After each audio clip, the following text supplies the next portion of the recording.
You're listening to the Broadway Podcast Network. So much of what you learn comes from failure. You want to be failing, like, how can I continue to fail differently instead of failing in the same way? Like, what can be my next mistake that I can make so that I can grow and learn? Like, until you're really used to falling down, it can really suck.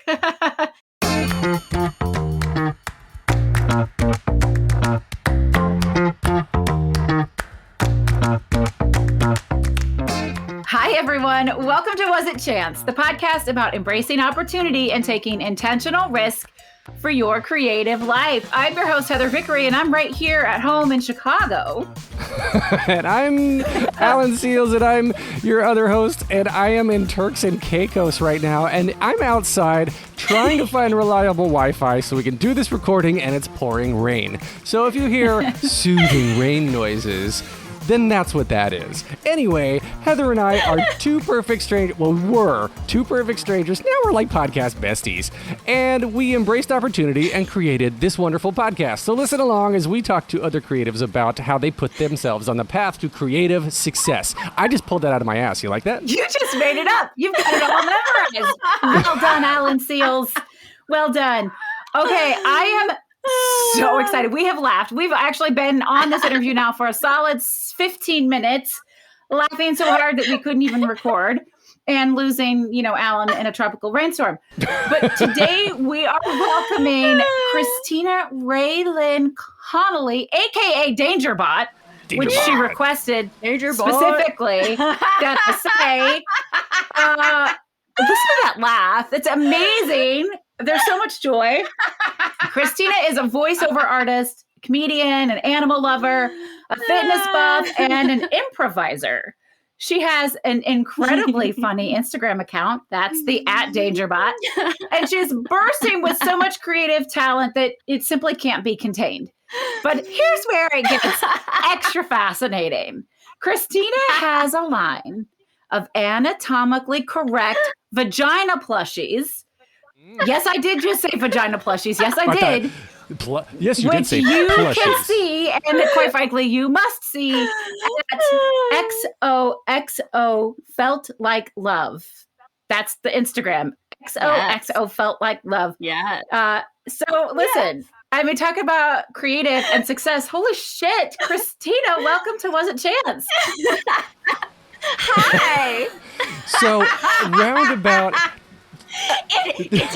So talk about like embracing random chance and opportunity. So Christina and I both took a voiceover class from the same teacher, Deb Sperling, and we just happened to randomly get in this like, hey, alumni after hours meetup, which was just cool in and of itself. And so then when we told each other about, we all like said a little bit about what we did. So I was like, this lady is so incredibly amazing. I need to know more about her. And so I said, as soon as I found XOXO Felt Like Love, I was like, that's it. We have to have her on this podcast.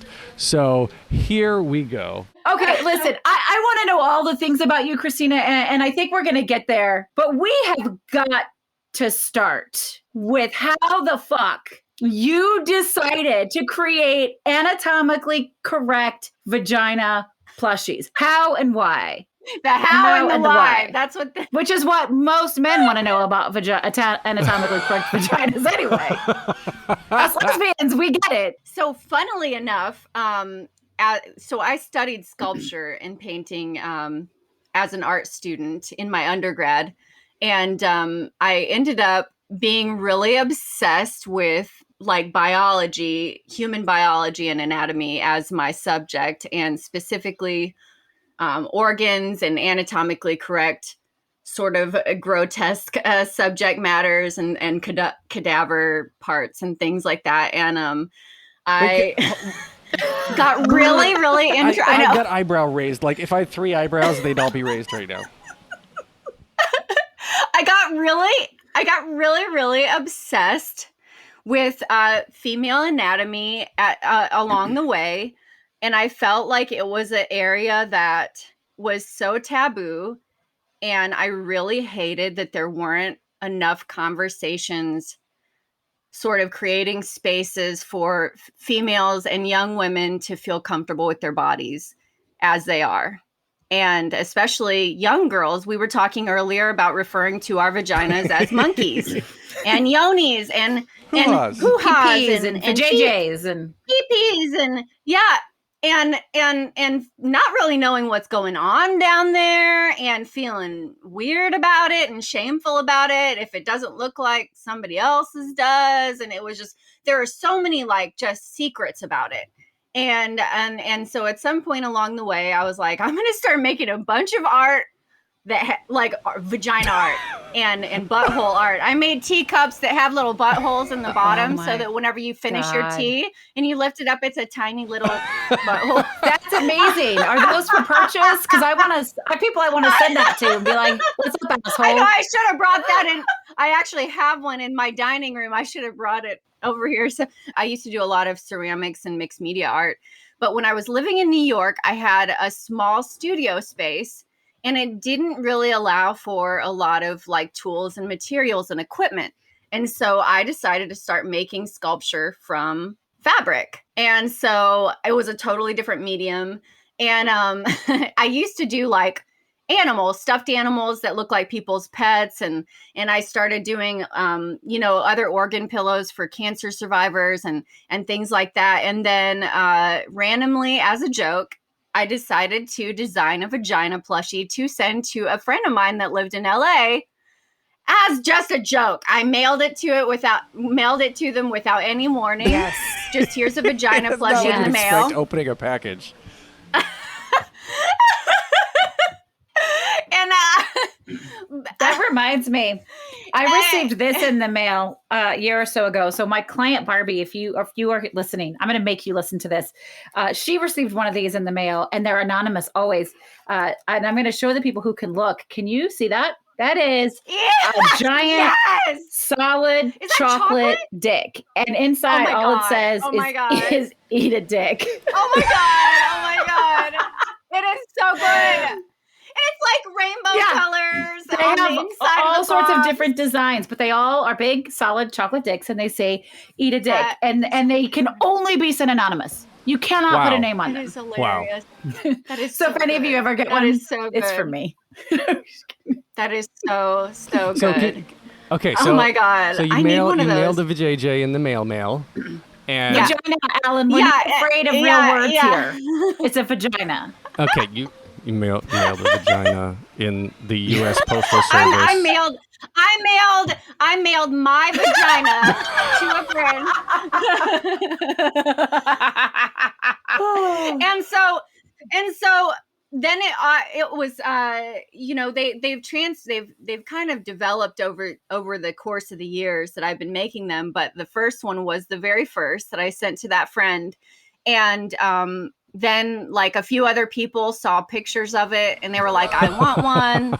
And then it was like, I want one.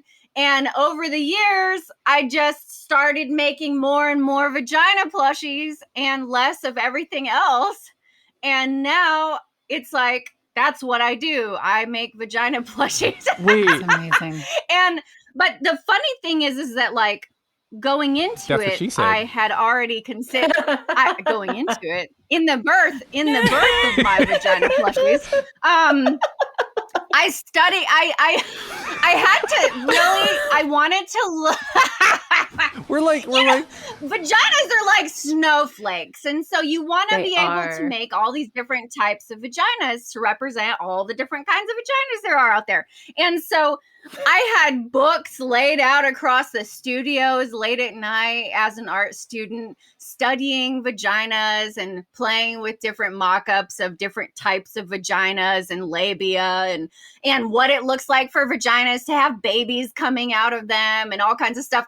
And I just remember the nighttime janitors walking through and peeking their heads in, looking at me with all these giant books laid across the table, just like pictures of vaginas. And let me tell you, if you try to Google search what certain types of vaginas look like, it is not right. You're hitting every porn site out there. You don't want to look up what certain, because I only have my own vagina. So I only know what, I have my vagina and some of the other vaginas I've seen in real life. So I was like, what does this kind of vagina look like? And so how do you look for that? how do you look for that without seeing a whole bunch of porno? Well, I had to skim through Wow. a lot of. Okay. Or just So have really, really comfortable and close friendships. Yeah, I mean, just collect all sorts of different types of friends so that you're like, oh, you look like you'd have an interesting looking vagina. Could I look at your vagina? It's just would you mind? Yeah, I mean, like, can I take you out for tea and then you can show me your vagina? Now, see, us lesbians, we try that approach a lot. You put an ad in the paper, like at an art studio. That's what it means. At an art school, right? Can't you find like there's nude models and things? Aren't there? Like, this is for art. Yeah. Let me plushify you, and then you get the first one. First one's on me. Oh, and I am so sure if I wanted to put an ad out, I would get so many amazing characters that would come out of the woodworks to show me their vaginas. I am so sure. And then she hasn't, so there's a reason. And I haven't done that. I used to have a nude model that would model for us a lot, that she was amazing. And I wish I would have actually made contact with her, but I never actually spoke to this woman, but she modeled for us so many times, and she had full piercings across every surface area of her vagina. As so much so that it would dangle and hang and clink around. And I remember just I could tell when she was coming down the hallway because I could hear the jingle jangle of her labia smacking together. Is that Ebenezer Scrooge? Oh no, that's Suzanne. Wow. Okay. Wow. No, Jacob Marley. I messed up my metaphor. Okay. So that felt like a pretty amazing chance opportunity. Like, you saw this opportunity, you were chasing something else. You were, I'm curious. I want to learn more. I couldn't get my hands on the supplies. So I switched to my textile, like all of that. And then you embraced chance to create this as a business. What does that look like as a business, and how and how do people use the like, is it just so it started out I guess really the birth of it was me just being really curious in exploring a topic that made people really uncomfortable, which was typically what my art was. Is I really enjoyed taking things that, and not just also with my comedy stuff and my improv, I like taking things that sometimes could be uncomfortable and making it fun. And I like taking things like vaginas, things that make people uncomfortable, and make it cute and appealing and fun to play with, and so I want and so I was curious how to explore this more, and then making a joke, it ended up being a business, and it took a totally different turn than what I expected. So I ended up getting into the market of birthing community. Okay, I could see that. Mainly.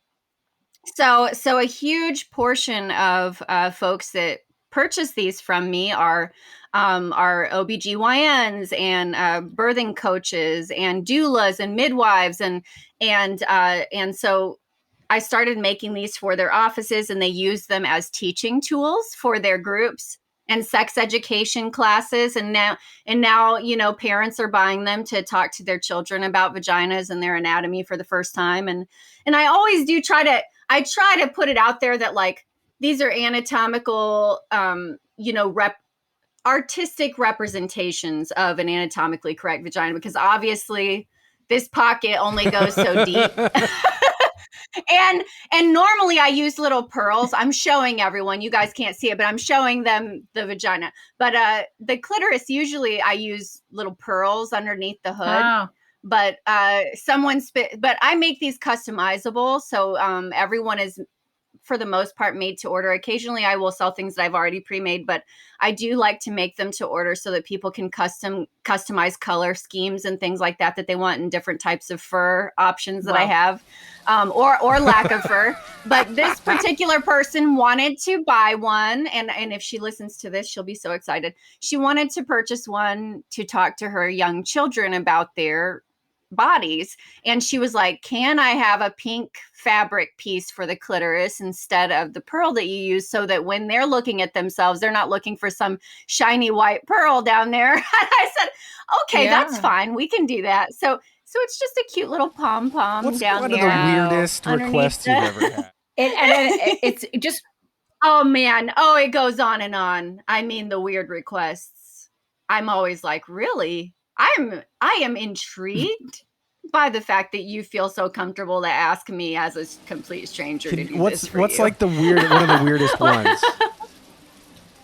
I get a lot of people asking me to do these like part penis, part vagina, testicle, boob, anamorphic sort of sculptures, which this is a very popular thing right now. but is it because of non-binary or trans folks and they want to be represented in all the ways, or is it a fetish thing?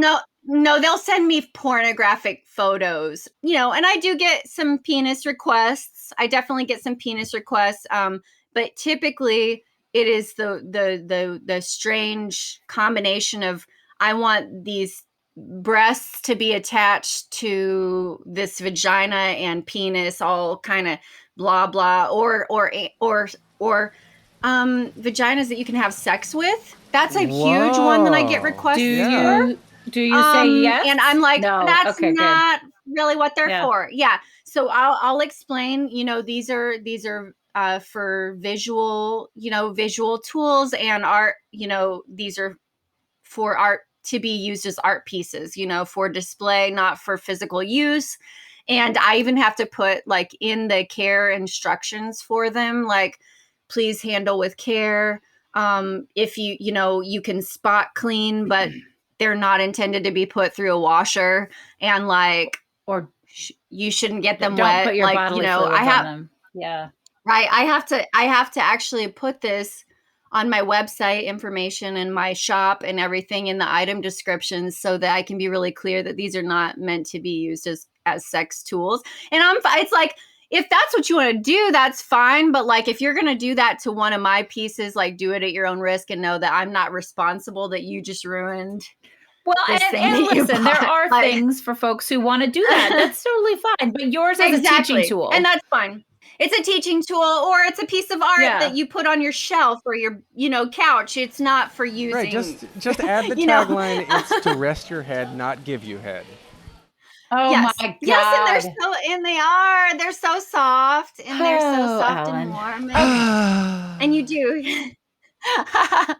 But yeah, I do get a lot of requests, like really straightforward, like, can I have sex with it? Can I do this to it? Will it let me do that to it? And I'm like, no. It's sort of like the furry from the furry community.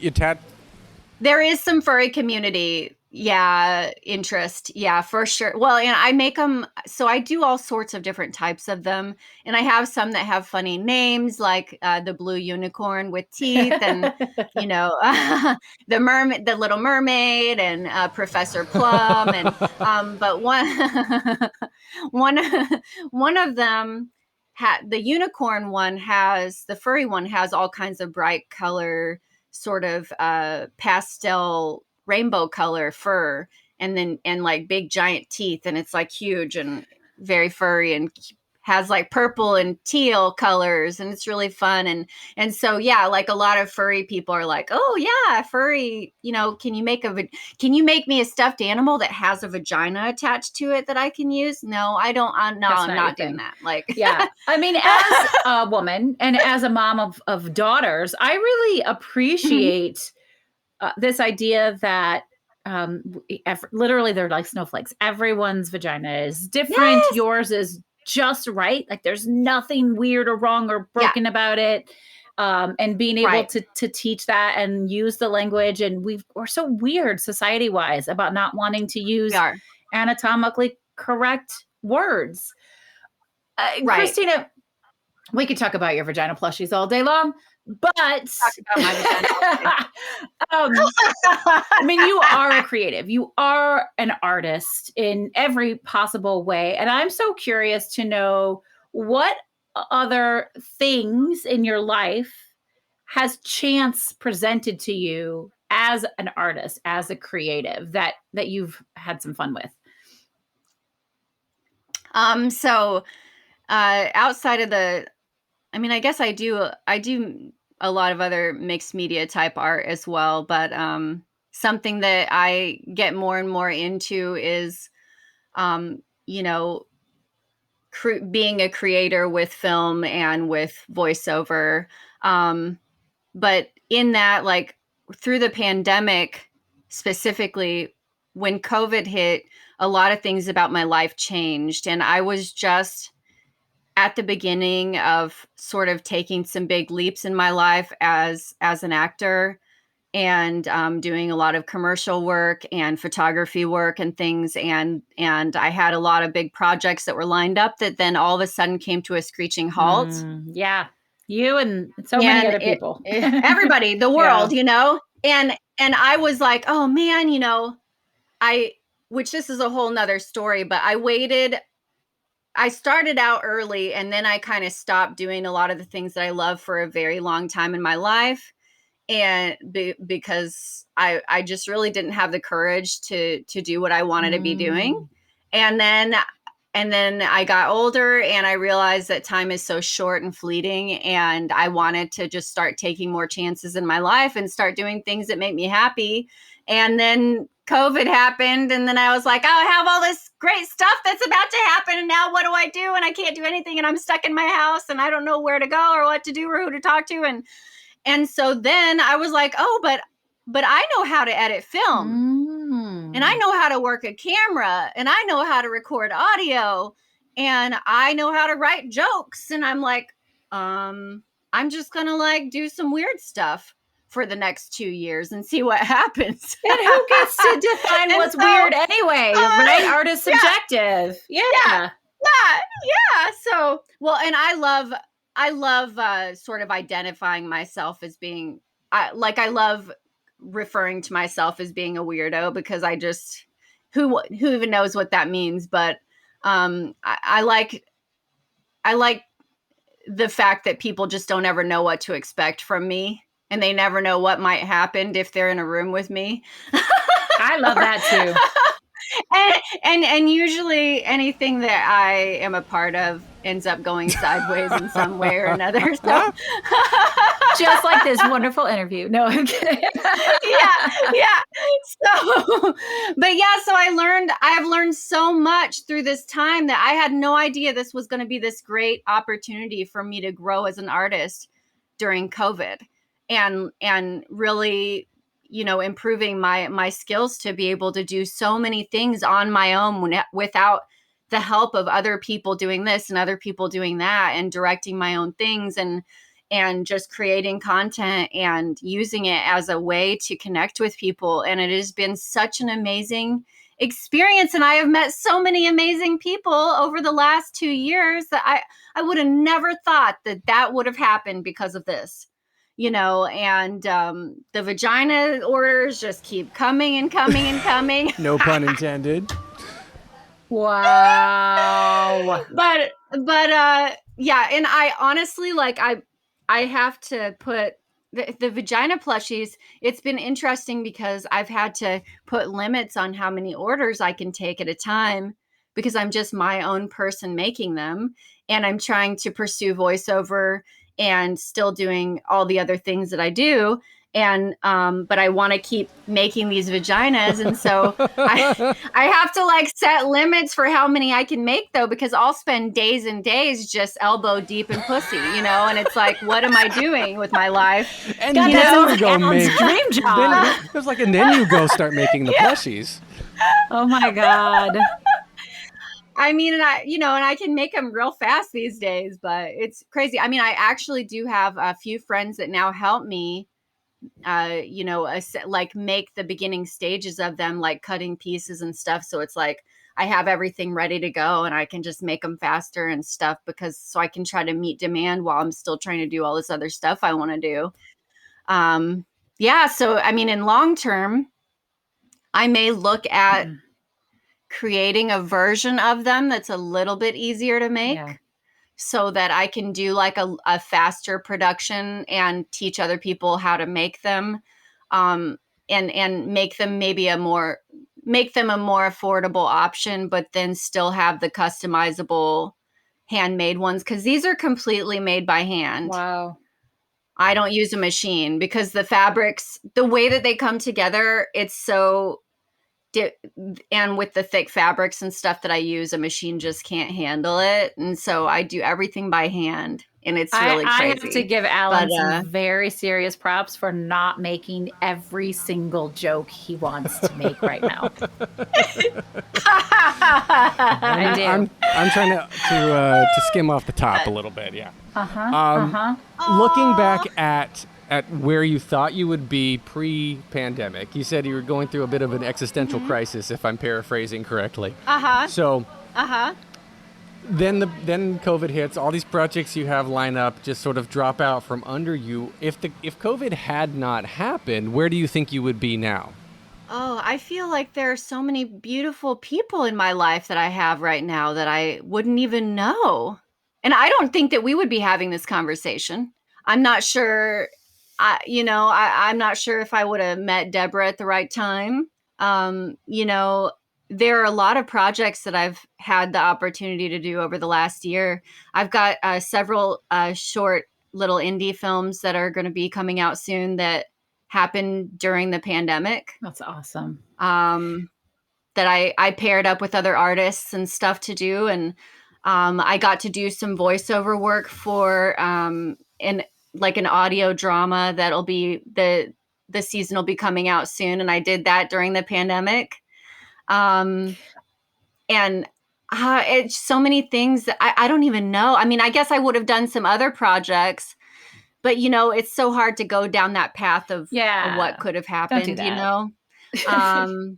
But I love where I'm at. And it's just, I feel so grateful that something that has been a tragedy has also created so many, opportunities for me to grow and challenges, so many things that were really, really hard. And I went through some hard times. I went through some depressing times, straight up rolling myself up into a burrito in my bed and not wanting to leave for days, just not wanting to like do anything, not knowing what I should do. And I pulled through it because there was just so much community just coming around, just like kind of enveloping me during this really hard time. And so many people that are in my immediate community right now, especially in voiceover, have like mentored me and taken me under their wing and like watched over me. And all of this has happened. I met them all during the last 2 years. I will say that despite all of the horrible, horrible things that have happened due to the pandemic, artist-wise, creativity-wise, it really helped a lot of people see possibility or pursue dreams or chase things. It sort of forced a reimagining of how we normally do things. Absolutely. I mean, absolutely. You have to think, well, how can I look at this differently, or how else can I do this? Do you feel like it also helped people in general, but you sort of redefine what it means to fail? Oh, yes. Oh my gosh. Yes. I mean, you guys know that so much of what you learn comes from failure. Yeah. I mean, you want to be failing. Like, how can I continue to fail differently instead of failing in the same way? Like what can be my next mistake that I can make, so that I can grow and learn? Like, it is so important, and it hurts to it, it can, until you're really used to falling down, it can really suck. But the more you fall, the more you get that used leads to it. to the, I guess, the improvisation, the improv side of life, because you're an improviser, right? yes. So it's all the yes and yes. the best people who are in this field, and it sounds like yourself included, obviously are just very much like, well, all right, it's not a failure, it's just not where I expected to go, but now I'm going to pivot. We'll use that word again. I'm pivoting in a different direction. Yeah, pivot. Yes. And that's the fun thing about doing improv, especially in front of a live audience, is that you are firsthand, you are seeing if what you're doing is like vibing with the audience, and if you're accomplishing what you're setting out to accomplish, and then you can kind of pivot, and change directions, and that's great. It's just not, sometimes a certain thing is just not meant for that moment, and you just are pivoting, and you're learning and you're adapting, and it's in real time, and you're getting to like have an audience to tell you, is this one right? Is this what is working? You know what I mean? And it's, and just giving you that energy, and it's great. And you get to go to really fun places that you didn't think that you could go. It's touching into a lot of your authenticity, your authentic self as well, because it's absolutely. I mean, it goes back to acting. You don't want to act, in air quotes. You want to be in the moment. And I think in good improv as well, you're being truthful. You're just saying what in the moment should come next. And because normally you're building off an outrageous scenario anyway, what you say next, what comes next is already just outrageous, which lends itself to being funny. Right. It's just not saying something funny to tell a joke. Right. Christina, I'm curious because it's so gutsy. I find you to be, and I love the word gutsy. It's one of my defining words. I like that too. Yeah. What is your relationship with fear? Because I think as an artist in general, we have to be like, well, fuck it. But to think about these plushies and what people are going to think or what they're going to say or all of that. Oh, man. What is your relationship with fear? So I definitely feel fear. And sometimes I know that if I feel fear, then that I'm where I should be. Yes. Like if I feel afraid, then something great's about to happen. Usually every time I get a lot of social anxiety, before I, know I'm about to go into a situation where I'm going to talk to new people, meet, have new social experiences. And, I have to like force myself in, shove myself through the door. And then when I get there, I'm like, this is amazing. I'm here. I've arrived. But all the way up, I'm like, ooh, I don't know if I should do this, And I always know, and it always ends up being great. Every time I'm afraid to do something, because if I'm not afraid, if I'm not just a little bit afraid, then I'm not sure, you're not pushing really yourself. Is this important? Is this really that important to me?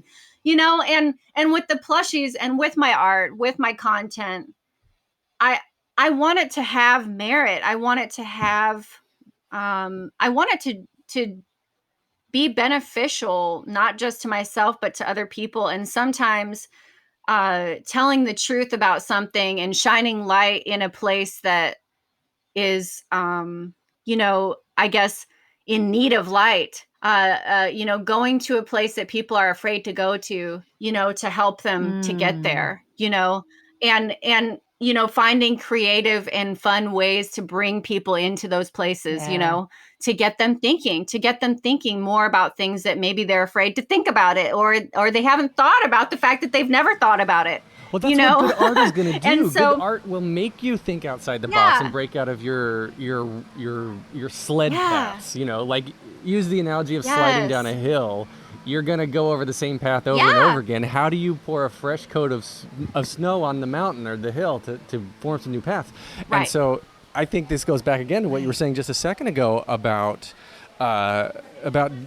basically like if you're scared, something good's going to happen. And I think part of that is if you're not scared, you're comfortable. If you're comfortable, that means you basically have already decided what's going to happen.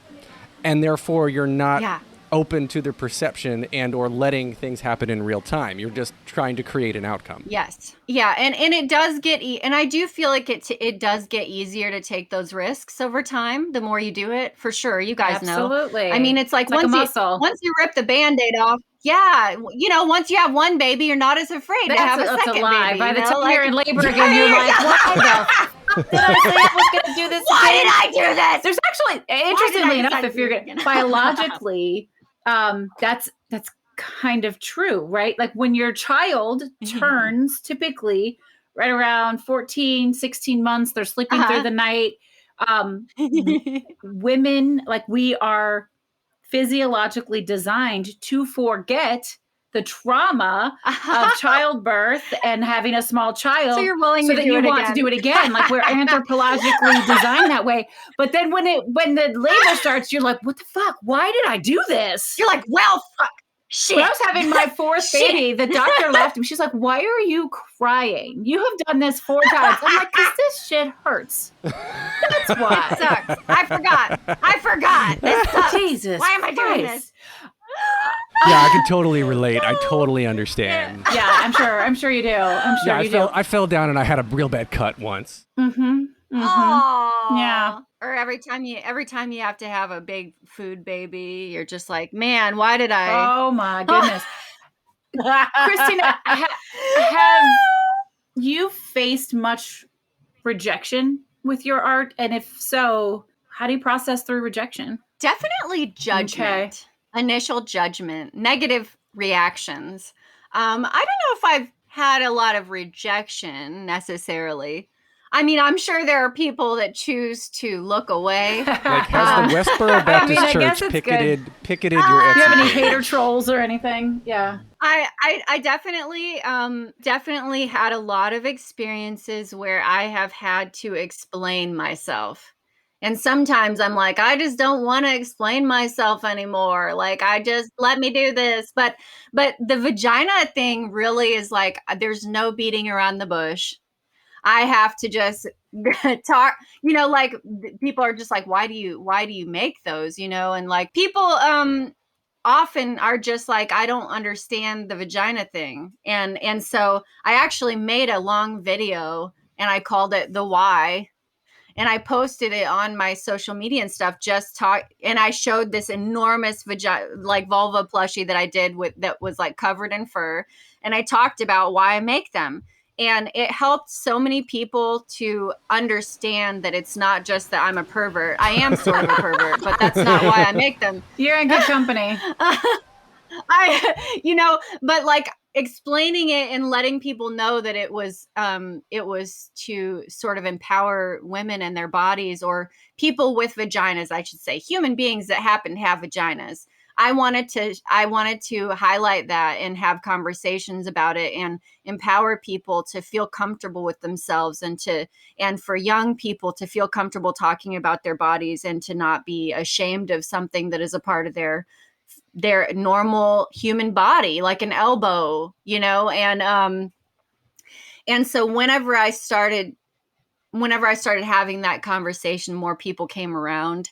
But it's still a constant conversation that I have to have, because people's initial response, especially if you're from a more conservative background, is why? Like, why? What is is this for sex? Like, is this a sex toy, or like what? Like, automatically they're thinking all these things about me, right? That I am just this vagina obsessed, creepy weirdo artist who just loves pussies. And I do love. Like, they're not wrong. But there's nothing wrong with that. And they're not wrong, but that's not why I'm doing it. Yeah, they're not wrong. Two but that's things not can why be I'm true doing at the same time. Yeah, that's right. Yeah, that's right. And so, and especially whenever I start talking about the fact that doctors buy these from me, and birthing coaches buy these from me, and sex educators use these to teach people, and lots of doctors have these in their offices. And so whenever they're like looking at it in that context, they're like, oh, okay. Okay. But, I want to get to a point where I don't have to say that for it to be okay. absolutely. You've got an outward a specific outward appearance with the tattoos and how you present yourself. I mean, everyone's got an image, right? And then you're making What is it? these. You're these gorgeous. You are very gorgeous. Oh, and oh, so stop. Go on. No, I'm just kidding. stop. Tell me more. And so when I'm people, listening. I guess people obviously are gonna judge a book by their cover. That's just like our brains are hardwired to look for shortcuts, Absolutely. and that's what we do. And then we get to know somebody, and sometimes it changes, Yeah. and sometimes it doesn't. So, I guess where did who you are now outwardly come from? Is there this sort of like dichotomy of, or this struggle between you of like who am I on the inside versus how do I express myself on the outside, or how does that all play together? I will say, like, I have experienced this a bit with branding when you're talking about branding as an actor, because I do tend to I get put in a few different boxes. One, because I am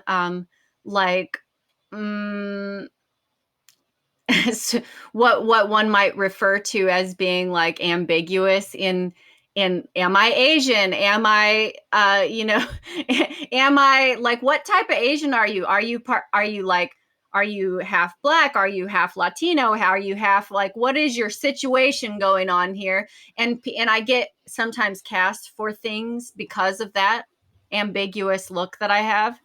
And then also, and it has nothing, and sometimes I've gone through hard spells where it's like, is that the only reason why you're choosing me? Yeah.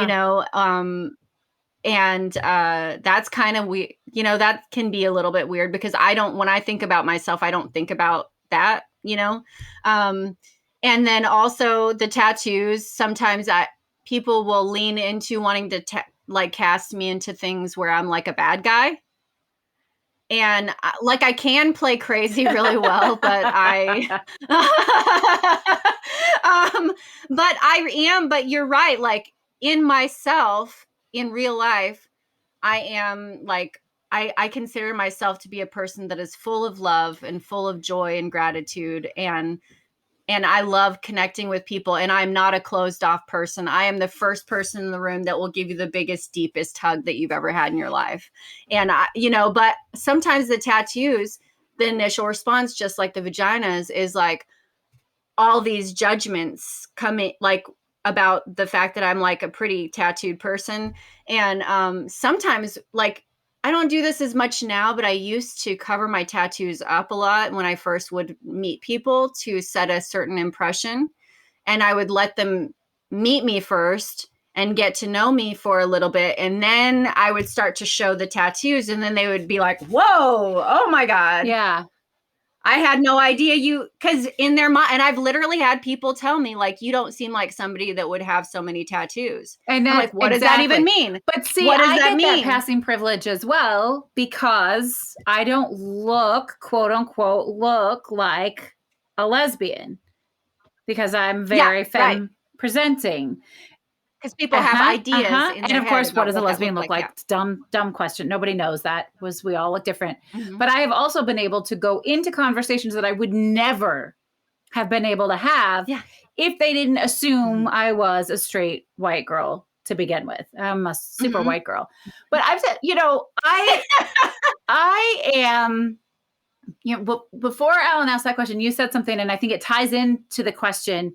You said, I hope that I can get to a point where I don't have to explain, where it doesn't have to be questioned or it doesn't have to be judged that we're talking about vaginas or that I'm creating these products. Yeah. And I feel like it's the same thing with the parents and with tattoos. The most of the most wonderful, loving, kind-hearted people I know have tattoos. Me too.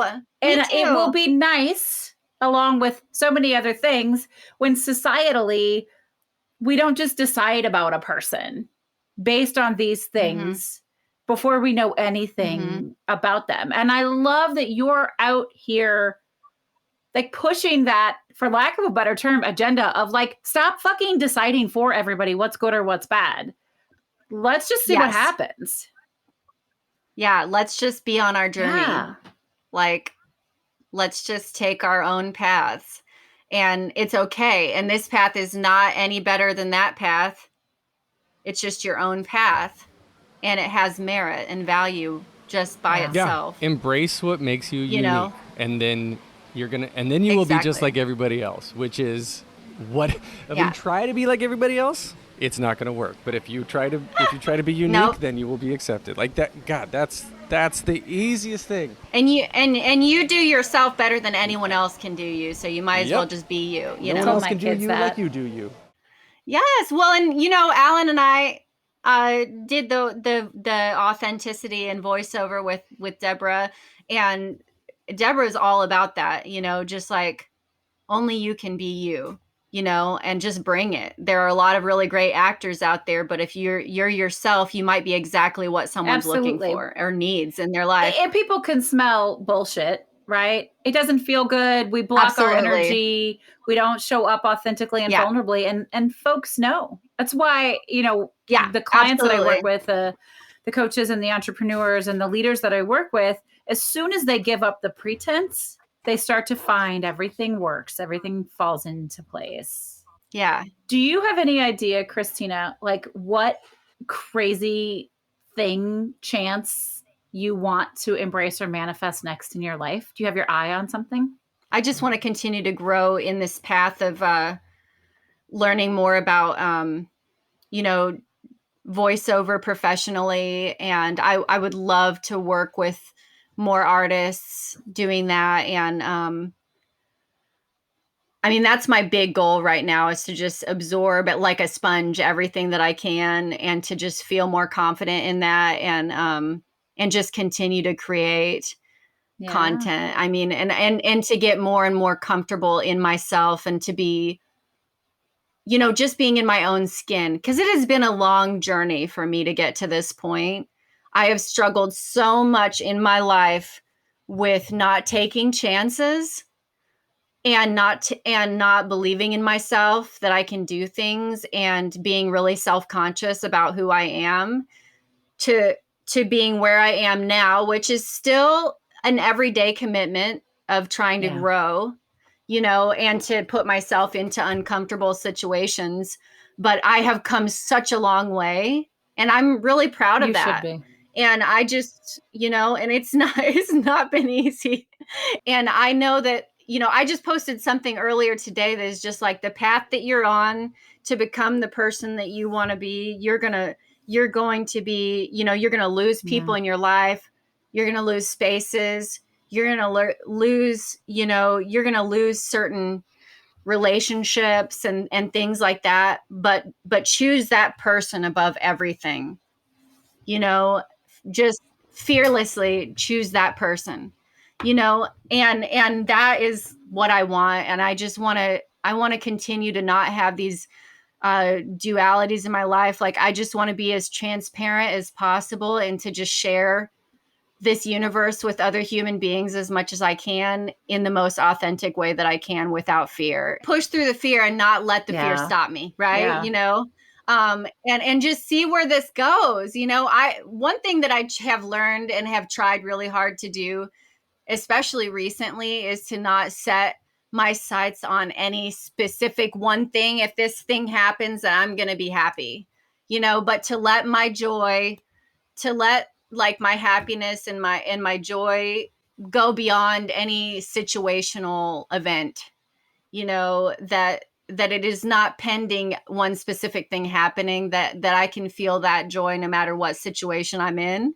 And, and just being okay to like figure out what's going to happen next. I love that. Like where are we going to go now, But we need to get you some celebrity endorsements. Like, I think Reese Witherspoon needs to go on Instagram with one of your plushies.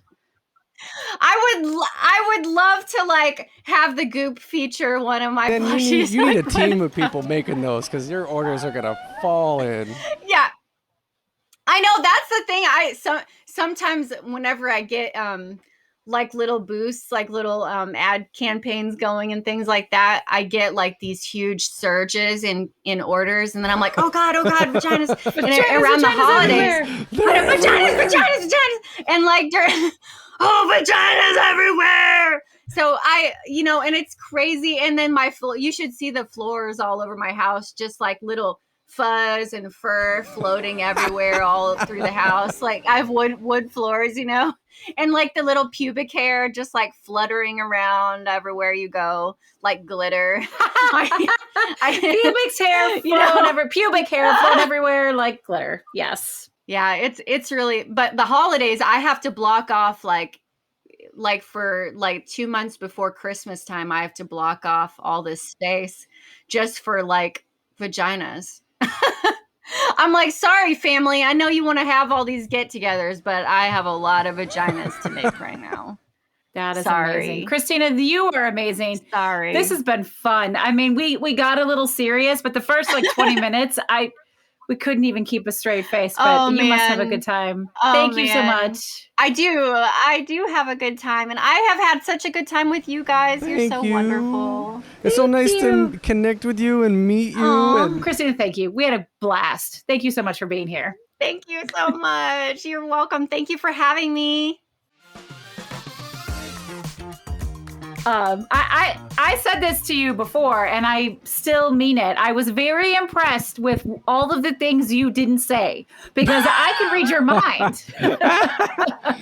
And yes. I knew all of the things, and probably our listeners too. But yes, this was a conversation that required a lot of adult self-control. Yeah. So you can do it. That's good to know. Yes. I can do it. Yeah. God, she Christina, is such a joy and such a light. Absolutely. It's funny because, when you walk into a room physically, there's some people that you're just like, oh, okay, that's the energy that I want to be around. Or there's something unconscious that you need to get to know or discover more of. And when I went in the Zoom, not the room, with Deb Sperling and her voiceover alumni, and there was immediately I was like, Christina, she wasn't doing anything, she wasn't saying anything, but it was just like the look she had on, like the crop top with, and I saw the tattoos, and I was like, oh, this is the energy that I need to find out more about. We were not disappointed. Just this incredible talent of person who has all this artistic integrity, and it's not like she just sat down and she's like, I'm gonna make vagina plushies. She's an art student who researched the bejesus out of this and then started making them. To take away the stigma. Right. Which is so huge. And as a woman, as a mother, I think it's so valuable for, facts to be facts, for body parts to be body parts, to learn from them and to not have shame around them. I mean, gosh, on the Brave Files, on my solo show, I interview so many women who have so much shame around sex and their bodies. In the religious areas, it's so common. Mm-hmm. And the work that she's doing with these plushies really can make a tremendous difference society-wise. Yeah.